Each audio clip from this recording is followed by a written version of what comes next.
रायपुर से बड़ी खबर है। भारतमाला प्रोजेक्ट घोटाले के 4 आरोपियों को जमानत। आरोपी हरमीत खनूजा, उमा देवी तिवारी को जमानत मिल गई है। केदार तिवारी और विजय जैन को जमानत मिली है। हाईकोर्ट ने चारों की जमानत अर्जी को स्वीकार कर लिया है। 3 महीने से जेल में बंद थे चारों आरोपी। 43 करोड़ रुपए का घोटाला हुआ था। जमीन को टुकड़ों में बांटकर गड़बड़ी का आरोप लगा था। तो ये बड़ी खबर हम आपको रायपुर से बता रहे हैं। भारतमाला प्रोजेक्ट घोटाले के 4 आरोपियों को जमानत मिल गई है। आरोपी हरमीत खनूजा, उमा देवी तिवारी को जमानत मिली है।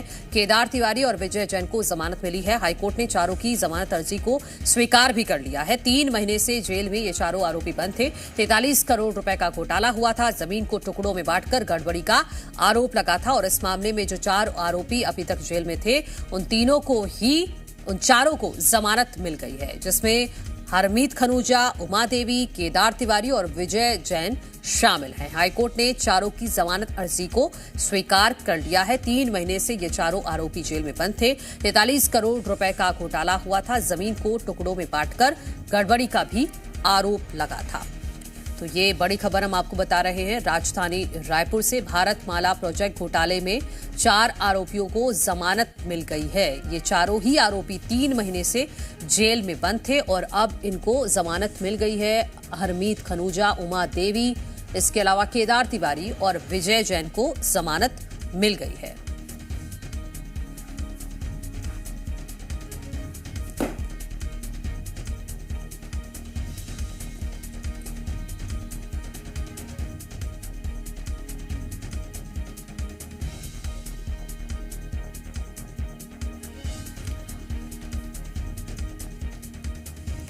तो 43 करोड़ रुपए का घोटाला हुआ था। जमीन को टुकड़ों में बांटकर गड़बड़ी का आरोप था और इस मामले में 3 महीने से आरोपी हरमीत खनूजा, उमा देवी, केदार तिवारी और विजय जैन जेल में थे, लेकिन अब इनको जमानत मिल गई है। हमारे सहयोगी राजेश से समझते हैं कि आखिर किस आधार पर इन चारों आरोपियों को जमानत मिली है। राजेश,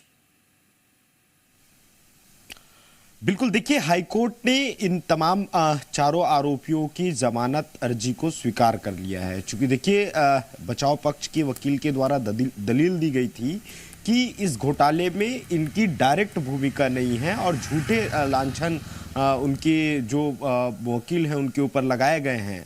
और देखिए, दोनों पक्षों की दलील सुनने के बाद चूंकि 3 माह हो चुका था और ईओडब्ल्यू की ओर से चालान भी चूंकि पुटअप किया गया था, तो उसके आधार पे हाईकोर्ट की ओर से ये जमानत अर्जी मंजूर की गई है।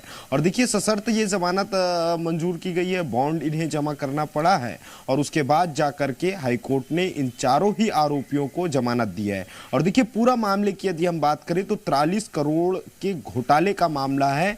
जिस तरह से एक बड़ी जमीन को टुकड़ों में बांट करके मुआवजे में एक बड़ा फर्जीवाड़ा जो किया गया था, वो सीधा आरोप इनके ऊपर लगा है। और इसमें से कोई कारोबारी हैं तो कोई जमीन से जुड़े हुए जमीन खरीद बिक्री का काम करने वाले लोग हैं, जिन्हें अब हाईकोर्ट से सशर्त इन्हें जमानत मिल चुकी है। ठीक है राजेश, इस खबर पर जानकारी के लिए शुक्रिया। आप बने रहिएगा।